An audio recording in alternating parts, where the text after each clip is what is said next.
Eu sou filho de Olinto Prediliano de Santana e de Norá Paulino Santana. Ele, além de dentista, né, ele era fazendeiro, pecuarista em Salinas, e minha mãe de prendas domésticas, né?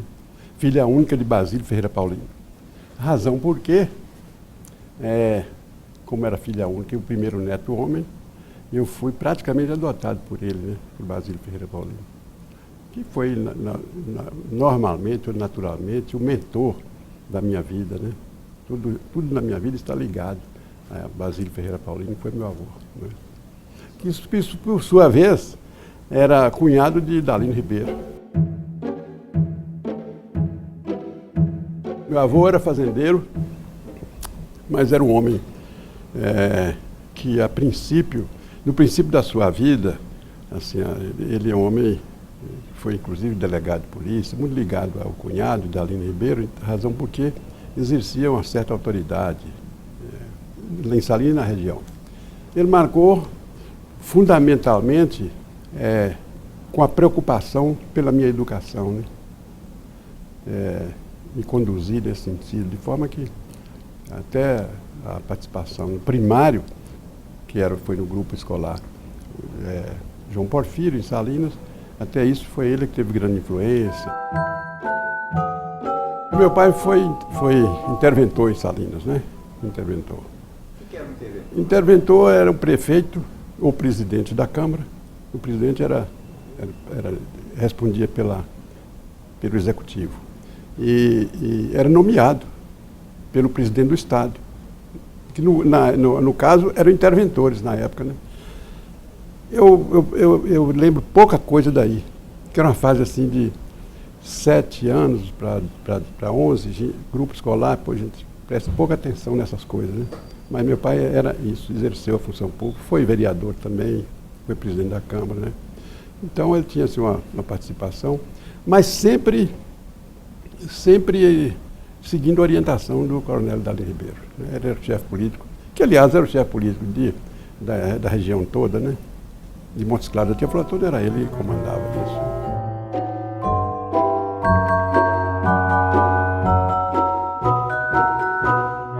A infância naquela época era uma infância diferente de hoje, né? Uma coisa. Eu não esqueço muito, minha mãe era muito rigorosa, né? Então, se hoje se contar essas coisas, o povo até joga pedra. Ela nos arrumava direitinho para ir para o grupo e de cá enxergava a porta do grupo lá, né? Assim, uns 500 metros de distância. E ela, depois que arrumava, penteava o cabelo e tal, vai lá, você vai lá, eu estou olhando, tá lá, um pé lá, outro aqui. E se apanhar lá, apanha aqui também.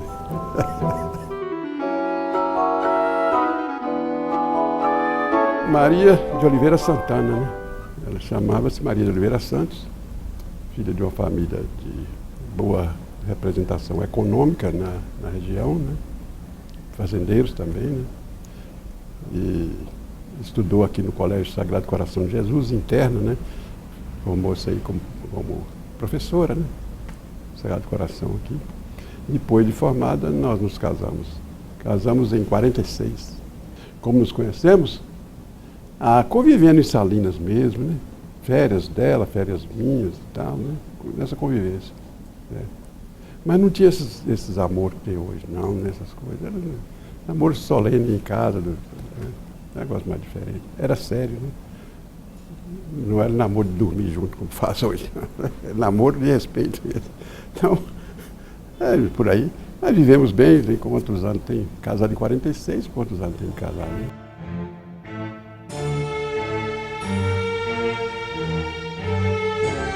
Meu avô me deu uma fazenda que era vizinha da fazenda do Zé Chaves. Zé Chaves era filho de Dalino Ribeiro, foi deputado estadual aqui e tal, algumas vezes. E tinha uma porteira, nós passávamos nela para ir para a sede da fazenda. E ele mandou fechar, né? Mandou fechar a porteira. Isso causou assim, um trauma muito grande, né? Em mim, né? E na família, né? Todo. Não muito na família, mais em vô Basílio, né? Que era um homem atrasado, só tinha curso, não chegava primário, mas escrevia uma carta muito bem, lia muito bem e tal.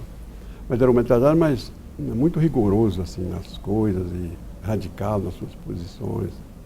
Então, ele foi muito severo na reação, né? A reação era para ir como é que se diz? Ele não aceitou em nenhuma hipótese a coisa, né? Então isso aí abriu a nossa cabeça, abriu a minha cabeça para avaliar o comportamento de Dalino na época, na fase, em relação ao trato com os outros, né? Não o trato de realizações, que eu reconheço que ele realizou grandes obras, né? Eu combati o Coronel Dalino arduamente e tal, mas estou consciente de que ele exerceu um grande papel na nossa região. Ele chefiava o PSD, nossa família toda ligada ao PSD. Talvez da região, o único homem que tinha relações aqui por cima. E Dalino era um homem de tamanha força que o Benedito ficou uma semana na casa dele, fez um prédio, uma casa dele formidável, palacete, para receber o Benedito, ficou uma semana lá, inaugurando obras. Ele com o Zé Maria de Alquimim, uma semana hospedado na casa de Dalino. Tinha uma força total, né? É um homem íntimo do Benedito. E durante o período ditatorial todo, né? Você imagina a força desse homem, né? Força terrível. Só que ele era contido nas suas reivindicações. Em 1939, isso aí eu já lembro bem, em 1939 ele foi chamado aqui pelo Benedito para saber de que Salinas precisava naquela fase de uma seca. A seca de 39 foi terrível. Então, verdadeiras levas de pessoas do norte vieram para Salinas e acamparam uma vargem famosa até de Bernardino Costa. Então, e Benedito mandou chamar para ver o que precisava, e ele respondeu: não, Salinas não precisa de nada. A pessoa mais pobre em Salinas tem uma gleba de terra e 10 vacas, o mais pobre. E realmente era. Então, ele procurava poupar, certamente para manter. No fundo era para manter o seu prestígio, né? No fundo ele não confessava, nem ninguém descobria isso, mas no fundo era isso. Mantinha um prestígio enorme, reivindicava pouco e dava muito, né? Prestava muito com o seu nome, a sua presença, a sua ponderação, era um homem muito ponderado. Daí surgiu uma pessoa que era atrasada, mas um homem de valores morais muito fortes, que era o Bernardino Costa. O Bernardino se insurgiu, né, contra Dalino por causa desse mandonismo. Aí eu fui despertado para isso, né? Que nós não estávamos no mesmo caminho, né? Não caminhávamos, nós caminhávamos paralelamente, porque ele tinha um comportamento ditatorial, né? E nós estávamos lutando por aberturas, né? Tanto que a imprensa, na época, comentou muito sobre o combate ao coronel, né? Nós combatemos o coronel. Então, eu hoje reconheço que Dalino fez grandes obras em todo sentido de Salinas. Como reconheço também que o Bernardino Costa foi responsável pela formação moral de uma época. Um homem rigoroso, absolutamente rigoroso nas coisas públicas, mas justo. Por exemplo, certa feita, e ele tinha me dado o jornal, recursos para botar um jornal, nós fizemos jornal, me deu recursos para comprar uma casa, que era tipografia e tal. E a certa feita eu quis atacar a política de Dalino na parte moral, de desvio de conduta, etc. Ele falou: não, aí não. Esse povo não mexe nesse campo, não, que esse campo é muito perigoso, e esse povo é muito direito. Ele falava, e ele era inimigo mortal do Dalino. Então, era uma política inteiramente diferente.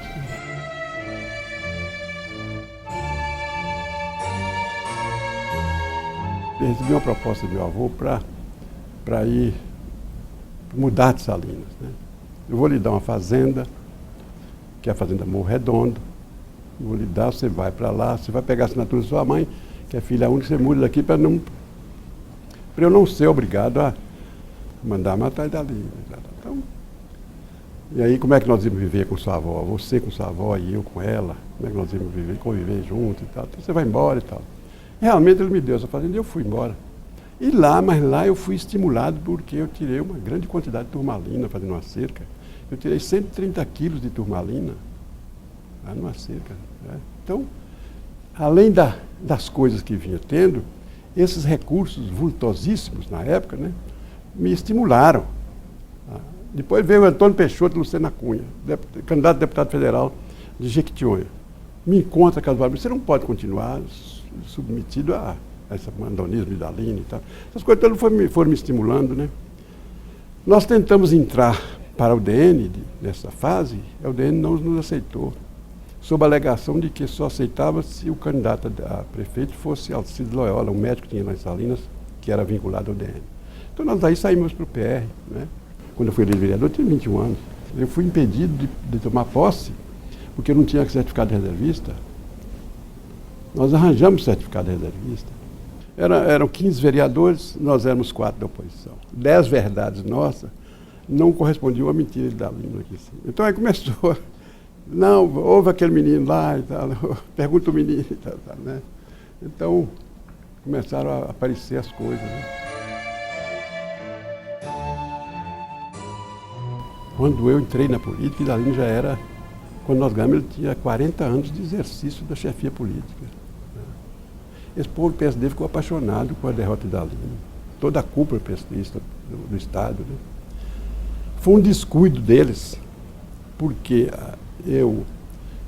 quando o Bias foi candidato a governador do Estado, e pela segunda vez, ele convidou o Feliciano Pena para ser secretário de Viação e Obras Públicas. O Feliciano me levou para ser chefe de gabinete. E, aliás, foi tudo assim, a mão de Deus no meio. Ele chamou para chefe de gabinete um cidadão chamado Bembem, aqui de uma região de Itabira, por aí. E o Bembem não quis vir. E eu era oficial de gabinete. Eu falei, assuma a chefia. Eu assumi a chefia de gabinete. E me liguei muito ao Bias, que eu acompanhava o Feliciano nos despachos, e nos ligamos muito, etc. Então o Bias me ajudou muito para ter essa vitória em Salinas. Mas depois, com a minha presença aqui em cima, eu comecei a ter... A minha palavra começou a valer alguma coisa. A primeira fase foi no governo Clóvis, né, quando Clóvis assumiu o governo, já Juscelino. Eu fui convidado para participar do gabinete do secretário do Interior, João Nogueira de Rezende, que era o secretário do Interior. O Rubelita era distrito da cidade de Salinas, eu fiz grandes obras em Rubelita, tudo que precisava eu fiz, grupo escolar, pontes, estrada, etc. Muitas obras. Então, despertou o município, nós estamos perdendo tempo. Né? E com pouco tempo ele foi representar a região, trouxe obras para Rubelita, muito mais que aqui, e despertou. Aí eu fui eleito prefeito. Né? Nós estávamos muito perseguidos. No governo Juscelino, nós fomos muito perseguidos em Salinas. Né? Não porque o Juscelino queria, mas o Juscelino dava muito prestígio ao PSD. E o PSD, comandado por Dalino e Medrado já nessa época, fez uma perseguição muito severa aos adversários. Então o governo todo fez muita perseguição. E quando houve a convenção do Partido Republicano para a escolha do candidato Bias Fortes ao governo de Minas, na convenção eu me insurgi contra a convenção, o resultado. Me insurgi. Aí o Bernardes não conformou com a minha posição, etc. Me chamou na mesa. Eu fui, então não sei, para acabar já aparece, mas eu persisti, né? Votei contra, foi o único voto na convenção, né?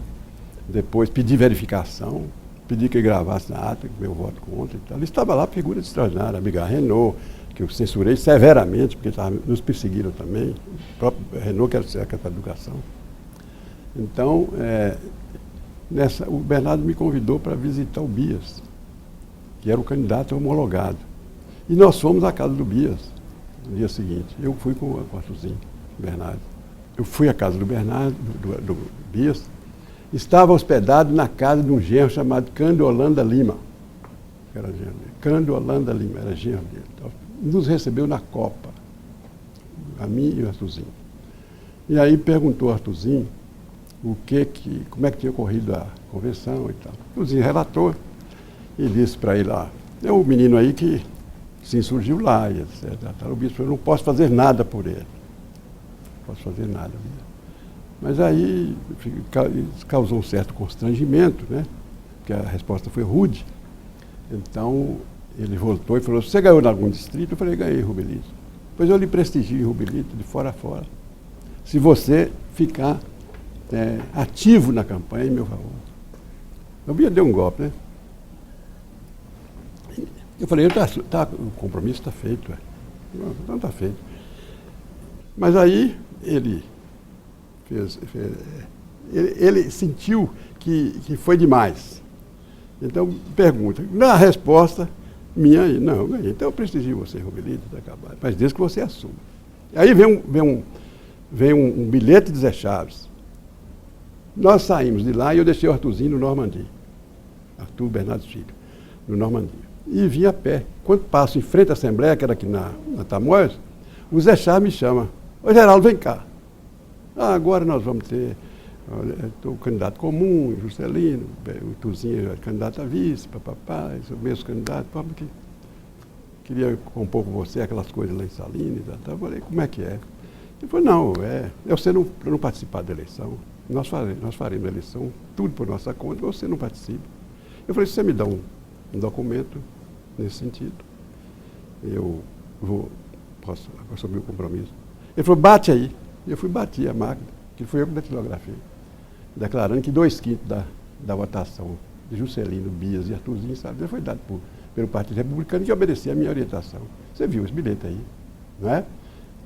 E deixei a data em branco, guardei isso, fui embora, fui para a fazenda. E então, feriu-se a eleição, e logo depois da eleição eu vim ao cartório, coloquei a data, 6 de outubro, reconheci a FIB e guardei. Veio o Bias, vai eleito, né?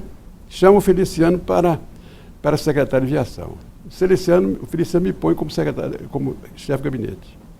E o Feliciano era um estadista. Vocês não sabem quem foi o Feliciano. O Feliciano é um homem de dimensão enorme, sobrinho do presidente Afonso Pena, né? É um homem de uma grande envergadura. Então ele me levava para assistir o despacho, eu levava a pasta, e íamos juntos. Então lá, depois do despacho, eu falei, pois é, governador, agora eu quero os atos. Ele falou, mas eu me admiro, Geraldo Santana, você ter coragem de pedir os atos, depois que você ficou na fazenda, não participou da eleição. Saí daqui agora, e dali no Zé Chaves, vieram me relatar a eleição. Eu falei, mas eles é que não prestam, olha o papel. Aí o Bias deu uma tropa de filho das putas. Eu não pus no livro, mas tropa de filho das putas. Deixa esse papel comigo. Aí eu recuperei uma força enorme, né? O Bias, na semana seguinte, foi só ato, meu favor, ato. Eu fiz as grandes obras em Salinas, muitas obras em Salinas. Ponte sobre o rio Salinas e Rubelito, né? Ponte no Bananal, Ponte Comercinho do Bruno, lá dividindo Salinas com Itinga, não é? E estrada por todo canto, estrada de Salinas de Sampaio do Sítio. Porção de obras que eu realizei, essas obras é que levantaram o pessoal de Salinas, né? Para me dar a vitória em 58, todas essas obras.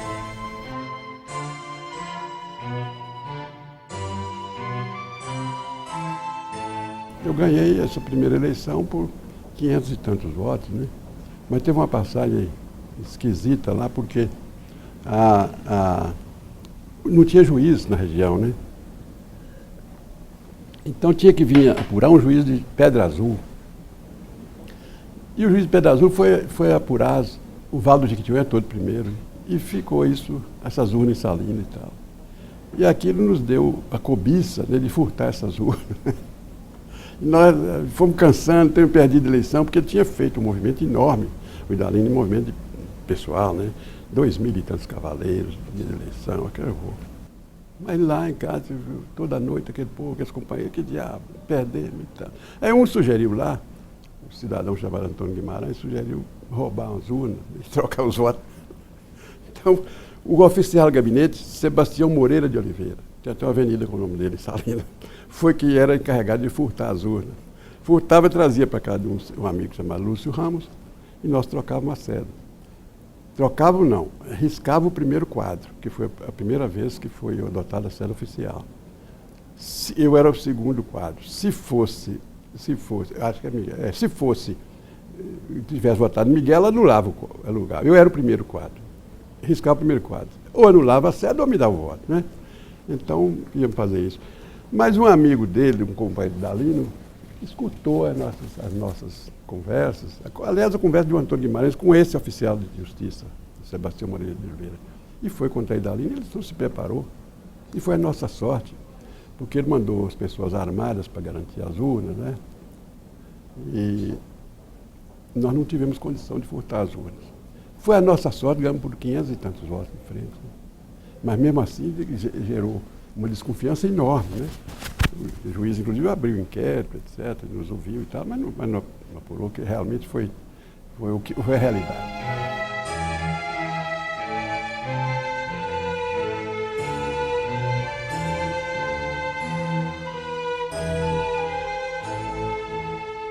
Eu não tinha relacionamento com o Magalhães, não conhecia, não tinha nenhum. O Magalhães era banqueiro, né? Mexia com o DN. Mas, então, o Magalhães precisou, já eleito governador, precisou de uma composição com o Partido Republicano. E como estava em grande dificuldade com o Clóvis, porque o Clóvis era um homem partidário, obedecia, ouvia Arthurzinho e tal, o presidente Bernardes e tal, aquela linha deles. Então, eu tinha dificuldade de convivência com ele. Então, ele começou a me chamar para conversar e tal, ver se podia fazer uma coisa. Numa dessas feitas, eu vim, já na véspera de sair da prefeitura, né? Eu vim, então ele me falou. Nós chegamos lá e ele, interessante, o Magalhães era um homem vivíssimo. Ele me recebeu não, ele mandou me pegar no hotel e me levou para Mangabeira. Lá ele me recebeu, foi entrando comigo, estava o Paulo Campos, foi entrando comigo para a biblioteca. E o Paulo acompanhou, ele falou, você não, Paulo, conversa só com o prefeito. Aí ele fechou a porta e começou a rodar. Afinal, ele falou, vamos deixar de devaneios e tal, e vamos direto no assunto, que eu preciso de me compor com o Partido Republicano. Tem tantos deputados, etc. E você e João Belo, que foram as maiores lideranças do partido, resistiram às investidas udenistas do governo. Então você e João Belo. O João Belo é um homem intratável. Não tem possibilidade de conversar com o João Belo. Ele está destruindo, perseguindo gente lá e tal. Então, eu queria ver com você a possibilidade de você ter uma conversa com o Arthur e no sentido de ver, eu falei, em troca de quê? Ele falou, do que você quiser. O Magalhães era muito assim, sabe? Depois eu convivi com ele muito bem. Mas o quê? Ele falou, não, você vai ao Arthur e diga ao Arthur que você está em entendimento comigo. E vamos ver a reação dele. Então eu aceitei, né? Fui realmente ao Arthur, Arthurzinho, estava na casa de Megali. Megali foi deputado estadual, né? Carlos Vaz de Melo Megali. E lá tinha uma turma do Partido Republicano, Clóvis, Arthurzinho, essa gente toda estava. Quando eu cheguei, eu não sou de reunião, nunca frequentar não, mas Arthurzinho logo desconfiou e me chamou para o quarto. Tem novidade ali? Aí me chamou lá, o que tem? Eu fui e contei para ele que eu estava em entendimento com o Magalhães, e ele, então, você não pode fazer isso, é a maior liderança do partido, papai, vai me deixar mal. Mas não tem jeito de sobreviver na nossa região sem ter uma convivência com o governo, né? As obras que tinham no norte de Minas foram levadas nessa gestão de Dalino, no período da ditadura, né? Que eram as estradas de terra, né? Mas não tinha luz, energia elétrica em município nenhum, tinha asfalto. Você vê o seguinte, como é que era a situação? Quando nós instalamos o Banco do Nordeste em Salinas, que já começou um desenvolvimento grande, o Israel, que era governador de Minas, precisou conversar comigo, mandou a polícia, o policial.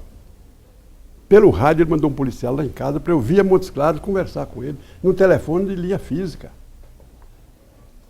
São 230 quilômetros de terra. Então o negócio, chegar em Montes Claros, você fica uma semana esperando. Eu consegui falar com ele no mesmo dia, do gabinete do prefeito, Tony Rabelo, porque ia falar com o governador. Né? Era um negócio terrível. Né? Abandonado.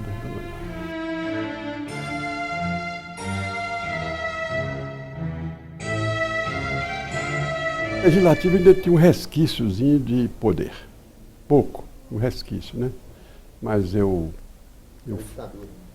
mas eu fui eleito logo presidente das comissões conjuntas, né? Eu era presidente da Comissão de Finanças e presidente da Comissão Conjunta, que era uma imposição revolucionária, né? Apressar a solução nas assembleias dos projetos, né?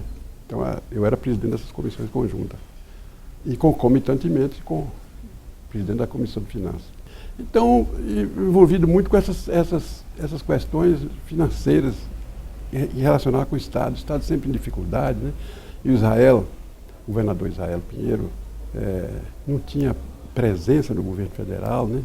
Inclusive, não sei se você leu, mas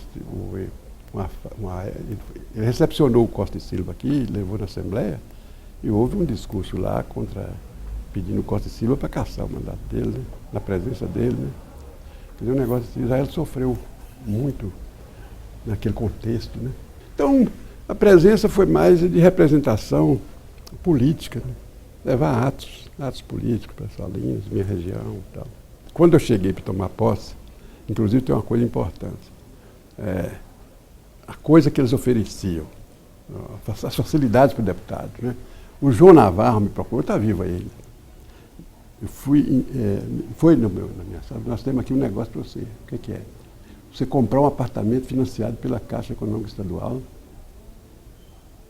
a juros de 3% ao ano, e você vai pagar no mandato. Vai descontar. Isso me foi oferecido pelo João. Era o benefício que tinha os deputados na época, né? Era um benefício, grande benefício. Eu fui emissário de diversos governadores para convite de secretários. Mas eu nunca deixei revelar, porque eu ia sondar primeiro, fazia sondagem. Eu fiz sondagem até desembargador, se queria ser secretário de segurança e tal, uma reserva e tal, aquilo, para não causar um constrangimento, nem da parte do governador, nem da parte dele. Não, fulano foi, hoje não, você fala, fulano não aceitou. Um negócio terrível, né? Tem outras coisas hoje horríveis, por exemplo, entrar no plenário povo entrar em plenário. Aquilo é um lugar sagrado, só pode entrar quem está eleito. Né? O povo está lá, índio para baixo, para cima, outro passando mão na bunda ali, essas coisas assim. Negócio terrível. Nosso tempo não, tinha uma certa. Um respeito, né? Respeito. O que chama. Respeito à própria cadeira, né? Você convidar um governador convidar alguém para ser secretário e ele recusar, o governador fica mal. E o sujeito também fica mal, né? Então, isso era resguardado muito. E eu me preservei muito nisso, né? Tem muita coisa comigo que não saiu jamais, nem sairá.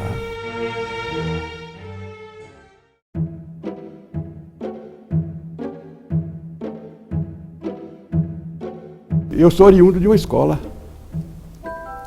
que preserva certos valores. Por exemplo, respeitar a majestade do cargo que ocupa, qualquer que seja ele. Aprendi isso. Então, e ela foi aperfeiçoada com um governador PCDista, que foi o Tancredo. Diversas vezes o Tancredo me convidou para consertar situações delicadas. Por exemplo, uma comissão de professores de faculdade, foi visitar Tancredo. Chega lá, uns de tênis, outros de barba, papapá, outros sem gravata, sem nada, sentado no chão. Então, quer dizer, não pode, vê lá o que você pode fazer, que eu não posso receber esse povo. Um Paulo Ferraz foi com o pai dele é a pessoa mais ímpia que o Tancredo tinha, o Jorge Ferraz. Chega lá de manga de camisa, sem não recebo, só recebo, no último caso vou receber em pé, atrás daquela pilastra ali. Essas coisas assim, né? Então, eu sou dessa coisa aí, sabe? Esse respeito à majestade do cargo. E por aí você começa a se impor, mostrar seu próprio valor e o valor da coisa que você está sentado, né? Tem que respeitar isso. Né? Então, eu sou oriundo dessa fase em que se preservava muito a majestade do cargo. Né?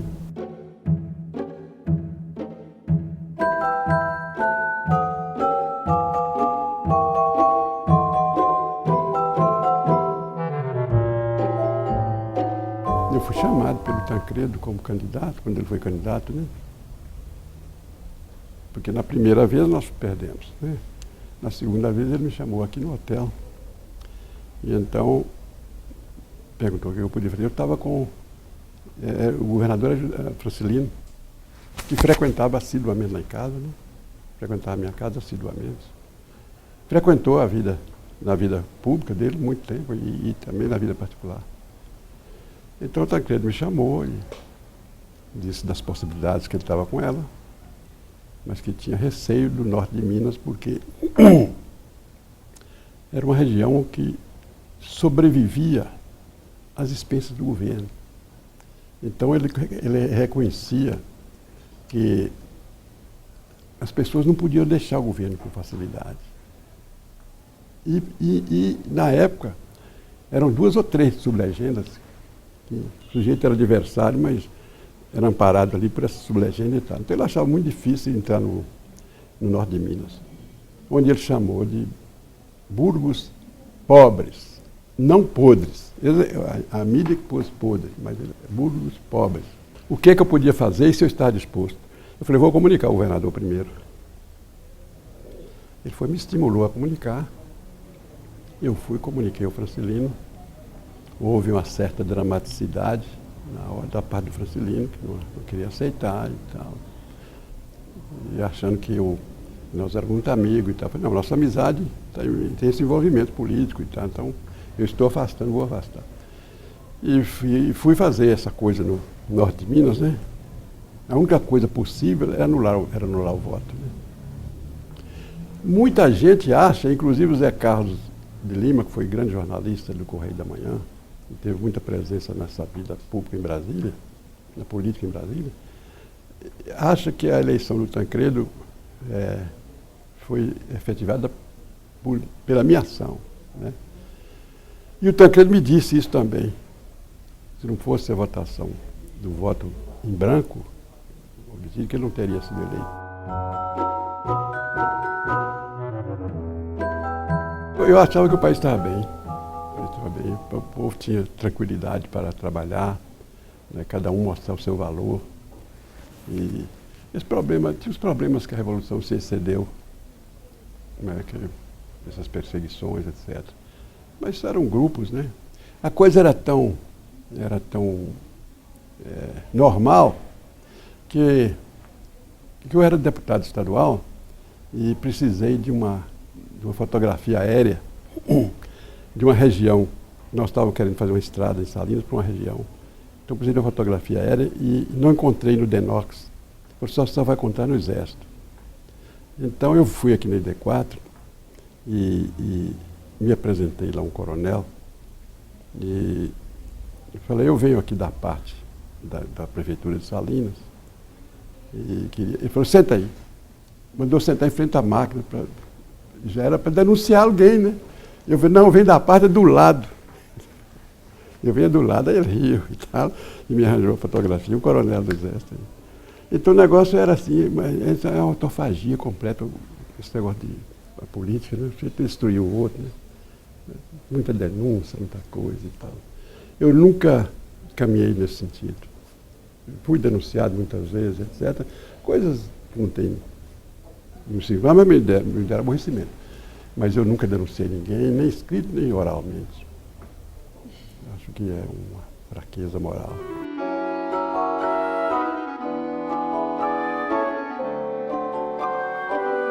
O Tancredo saiu, o Hélio assumiu, o Tancredo queria que eu fosse com ele para Brasília, né? Mas aí o Hélio falou, não, eu preciso dele aqui. Então fica com o Hélio. Eu fiquei com o Hélio. Então tive essa participação aí no governo do Hélio. Foi uma participação muito boa também, me agradou muito. O Hélio, um bom amigo, né? Muito bom amigo. Um homem diferente. Para mim, sóbrio é um gênio. Né? Sóbrio era um gênio. Né? Chegava na frente da gente. Como, aliás, essas pessoas com as quais eu convivi no poder, todas elas são diferenciadas, né? Elas enxergam mais que o ente comum, né? O cidadão comum. Tem uma Magalhães, enxergar longe, né? O próprio Hélio, né? Bias, né? Uma coisa formidável. O próprio Israel. E tantos outros. Eu tive uma convivência muito boa, foi com o Aureliano também. Assim, ele ministro, né, o vice-presidente, uma coisa assim, eu como... Nosso tempo, você busca o poder para servir a coisa pública, né? Hoje não. Hoje, a grande maioria busca o poder para se beneficiar pessoalmente, né? Muitos até para se enriquecer. Então, muito diferente.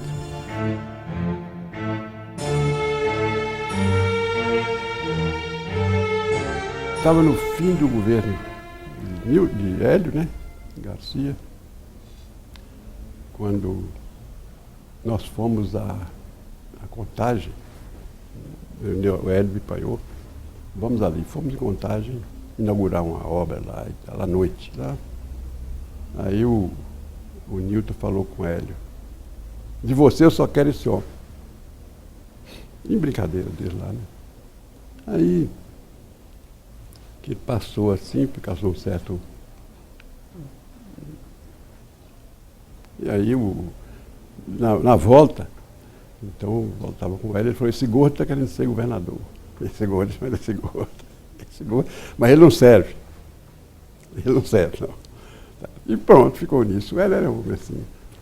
Mas aí, nós estávamos lá, quando a convenção aprovou o nome do Newton, eu estava em Palácio à noite, uns dias depois. E, aliás, o Newton já tinha tentado falar diversas vezes com o Hélio e não tinha conseguido. Então, eu estava certa noite com Milton Reis, deputado federal, e mais outras pessoas, quando o Hélio resolveu receber o Newton. O Newton ia comunicar a ele que ia ser candidato, que tinha sido apoiado. E realmente ocorreu isso. E eu falo no meu livro e o Milton Reis fala no dele também. Assistiu isso. Aí o Newton comunicou a ele e tal. O Hélio falou, você teve uma vitória de pirro. Por quê? Porque nós podemos eleger nós dois podemos eleger um. Aí o Newton, não, eu sou candidato aprovado, eu vou em qualquer hipótese e tal. Mas foi uma constrangedora a situação, né? Mas afinal despediu-se ali e tal, e nós fomos para o Rio. Depois voltamos dias depois, né? Ele resolveu apoiar o Newton, e afinal elegeu o Newton Cardoso. Pois bem, eu respondia pela parte política, né, do governo do Hélio. E aí o Newton me convidou. Foi lá perguntar, qual é a secretaria que você deseja? Eu falei, não desejo nenhuma, não quero, estou doido para ir embora. Não, tá, vai ser. Acabou acertando que seria Minas Energia. Eu fui surpreendido, numa sexta-feira lá em casa, ele me chamando na fazenda dele. Eu fui à fazenda no dia seguinte, lá, ele me falou, eu estou querendo que você assuma a presidente da CEMIG. Mas eu não posso assumir. Primeiro, eu não tenho competência. E segundo, eu não estou preparado para isso. É uma missão muito grande. E eu não posso passar por um cargo desse assim como você está pensando. Não, é para assumir, papapá. Então, vamos ali, na outra fazenda, e você vai pensando. Aí entramos no carro, os dois, ele dirigindo, e fomos na outra fazenda. Na volta, o que você resolveu? Eu falei com ele, bom, eu posso aceitar nessas condições que eu estava dizendo que é imposição, mas tem que fazer determinadas modificações de cara. Quais? Primeiro é mudar o estatuto, no sentido de que seja a CEMIG seja obrigada a fazer perenização dos nossos rios. Tá bom demais, pode fazer o que você quiser. E o segundo é que o governador não pode despachar com o diretor. A CEMIG é representada por 2 diretores, mas tem que ser necessariamente o presidente, um deles. Não, está certo, então vamos. E viemos embora. Aí eu insisti com ele, né? Viemos de helicóptero e tal, e aqui descemos aí, insisti com ele. Não, bom é seu irmão, Peruzzi. Não, é você. Peruzzi não tem pulso para comandar aquilo e tal, e eu estou muito aborrecido com isso e tal. Insisti, mas ele não aceitou. Afinal, concretizou isso, mas ele recuou. Ele recuou depois das medidas. Mandou lá em casa o Flávio Regis, que depois veio ser conselheiro do Tribunal de Contas, dizendo que não podia, não devia fazer as modificações estatutárias, que a imprensa ia montar em cima. Eu fui e falei com o Flávio, você trouxe, você leva. Fala com ele que eu não assumo. Só isso. Ele foi todo me chamar lá. Chamou e tal, eu fui, o que é? Não, você é muito teimoso, então faz o que você quiser, que você vai ver o que vai acontecer. Foi bem. Isso, né? E aí fizemos as tais barragens de Salinas, né? Contra a vontade dele, com medo. Não é contra o benefício, não. Achou inapropriado naquele momento, né? Não era próprio, não era o momento disso e tal, tal. E eu não, eu tinha pressa, porque eu era representante da região, né? Então lá as barragens estavam no norte de Minas, né? É um negócio diferente ser presidente da CEMIG. A responsabilidade é muito grande. Primeiro tinha um cheque secreto para pagar os dirigentes sem ninguém saber. Cortei logo, não, aqui tem que ser tudo aberto, né? Depois teve algumas coisas assim, comandar a CEMIG não é sopa, não. É um negócio que, para uma pessoa preocupada como eu, sem estar preparado para isso, porque eu não fui preparado para ser dirigente de uma empresa, eu fui preparado para fazer política, né? Dirigente de uma empresa daquela dimensão, não. Eu ia para casa e ficava tonto, né? A noite toda preocupado com aquilo e tal, a responsabilidade muito grande. Outros que não ligam isso, não, assina para lá e vai ver, mas eu ficava preocupado. E aí, teve uma certa altura que eu senti que nós tínhamos enjoado um do outro. Eu, o governador de mim, né? Começamos as discussões respeitosas e amistosas e respeitosas. Mas eu senti que não estávamos caminhando para o mesmo objetivo, né? Então, resolvi deixar. Um certo dia ele me perguntou, você quer mesmo deixar? Eu falei, quero. Então, vou procurar um. Procurou. E a participação foi só de dar atendimento imediato às reivindicações dos deputados, que eram todas reivindicações tolas, né? São reivindicações de deputado, atender. Foi matar burro em tal lugar, manda patrolar tal estrada, papapá, essas coisas assim, que o governo pode responder imediatamente, mas que estava tudo procrastinado, né? Então, subvenções para instituições filantrópicas, essas coisas bobas. A Assembleia enfraquecida, né? Totalmente enfraquecida, né? Deputado sem força, né? Tem uma passagem interessante sobre o valor de deputado da Assembleia, no próprio governo do Nilton, que eu revelo no livro, que é a promoção de um promotor que era de Francisco Sá. Eram 3 nomes enviados para o governador escolher um, né? Então os dois conseguiram as assinaturas de todos os deputados, para um e para outro, todos os deputados conseguiram. E esse terceiro não tinha assinatura de ninguém, só tinha proposta de ser promovido. Lá na hora, com os 3 atos, igual o governador aqui, eu usava as papeletas em cima de cada ato, Esse candidato aqui recebeu essa aprovação desse deputado, indicação dele, dessa aqui. E esse outro não tem nenhum. Ele falou, então o nome é esse que não tem nenhum. Mas era o Newton, era assim mesmo, o Newton.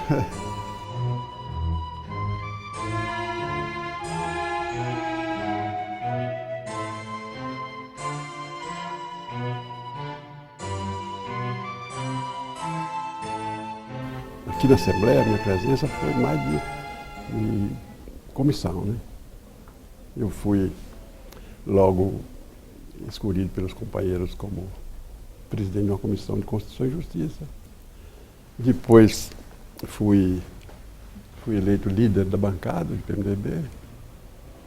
Um governo difícil, que eu não tinha apoiado, que é o Eduardo, né?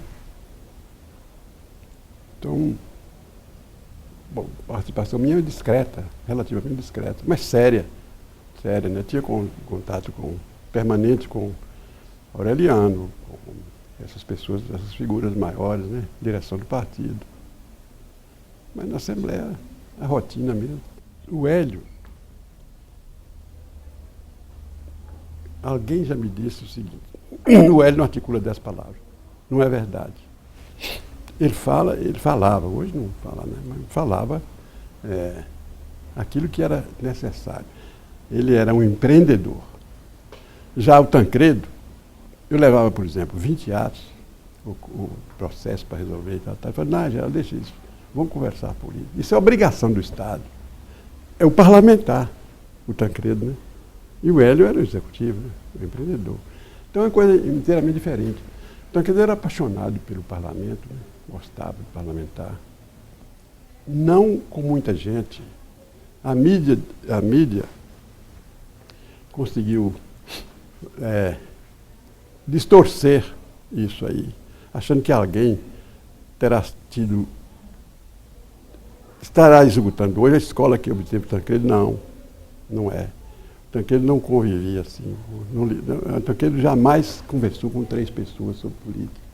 Conversar com um interlocutor só. E esse interlocutor não era familiar. Nunca era familiar. E eu acompanhei a vida de criança até os dias atuais, nunca vi. Então, mas era um parlamentar por excelência. Gostava de conversar à noite, né? Assinar, isso é a obrigação do Estado. Nossa missão é outra, vamos conversar. E aí colocava temas importantes para a gente discutir, né? Muito importantes. Já o Hélio, não. Cadê o papel? Teve um despacho do Hélio com esses prefeitos das instâncias do Minerais. Eles foram lá num despacho com o Hélio, cada um com um pacote. E ele estava meio nervoso, então foi logo e disse, não vou atender vocês nada, não quero saber, não atendo vocês nada, vocês já levaram tudo, vou atender esses prefeitos que estão precisando, vocês já tomaram tudo, toda hora pedindo coisa aqui, vou atender nada não. Aí, veio um café, amenizou a coisa e tal, aí o que é que você acha, negro? Ele às vezes me chamava de negro. Eu falei, isso é bobagem de prefeito, que é prestígio com deputado. Aí só tem um ato que não pode ser feito, que é esse da disjunção, o resto, acertou a bobagem de prefeito. Eu falei, então dê cá, mas vou dar só assinatura. Vocês resolvem lá com o Geraldo. Pronto. Quer dizer, é o negócio, é o realizador, né? O homem que só acredita no fato, né?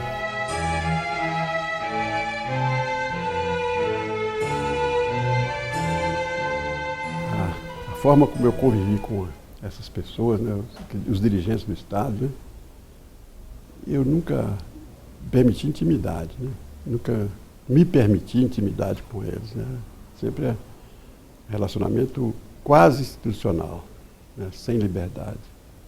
E nunca fugia a dizer a verdade. Né.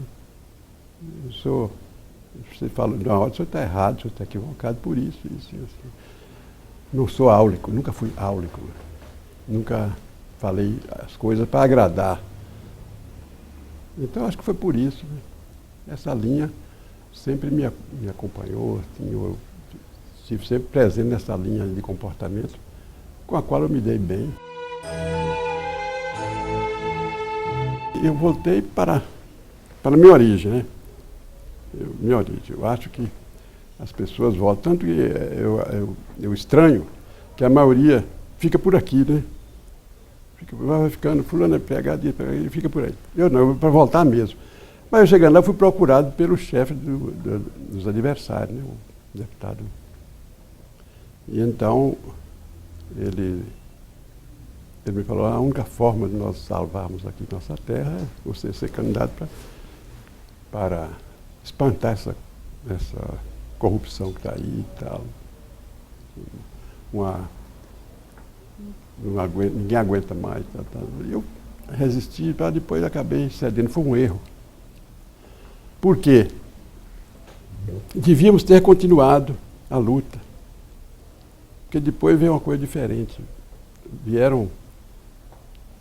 Perdeu o confronto, deixou de existir o confronto, deixou de existir o interesse partidário, veio a busca do negócio. Para nós chegarmos num ponto em que chegamos, que hoje eu considero, lá na nossa região, a maioria das pessoas que exercitam atividade política, elas hoje são intermediárias de negócio, né? É como você comprar e vender boi, né? Você vem aqui, acerta, vai lá, arranja menor. Não tem mais aquelas chefias, aquelas coisas. O negócio de Salinas, eu encarno uma outra linha de pensamento em relação a Salinas. Apesar disso, eu achei que, pelo que o adversário colocou, eu achei que pudesse melhorar a situação de Salinas, né? Da política de Salinas. No que nós ambos nos equivocamos. É muito difícil a situação do prefeito hoje. Se você quiser preservar certos valores, é muito difícil. O companheiro não aceita, o companheiro quer só pedindo as coisas e você rejeitando. Então chegou essa situação que você vai perdendo até a força com os próprios companheiros, né? Uma madrugada eu acordei e falei, não vou lá mais. Chegar às 7 horas da manhã e sair 8, 10 da noite, só ouvindo, me dá isso, me dá aquilo, só coisinhas, você não tem um pensamento maior, né? E as obras o que precisa na nossa região é uma mudança de cultura, não é de realização. As obras para o desenvolvimento da região, que tem Salinas como centro, foram realizadas por mim, estão todas lá, para o desenvolvimento completo da região. Tudo que você precisar tem. Então, o que você precisa é mudar a cultura e retomar valores antigos. Quais são os valores? A presença de Salinas na política estadual e nacional hoje não é referência mais. Não tem nenhuma referência. Ninguém fala em Salinas. Quando fala é para comprar voto.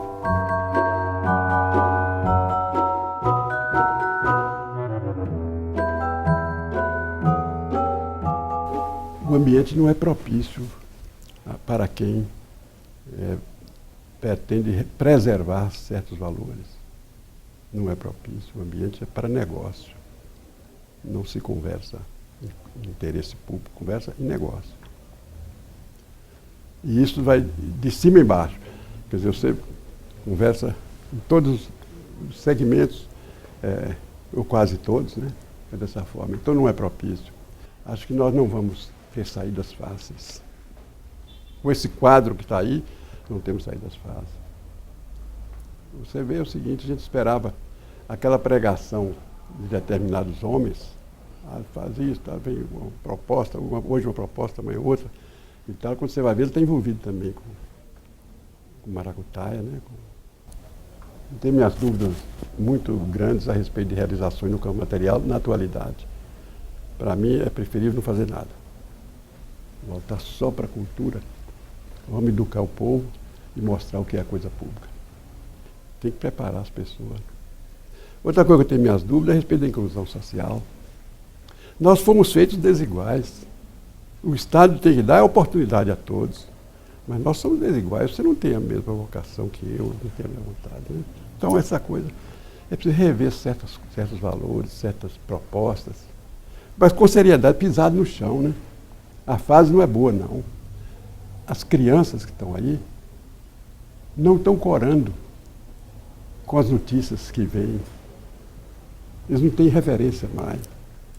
Então eu estou aceitando isso, até com chacota, achando que o sujeito é mais inteligente que os outros.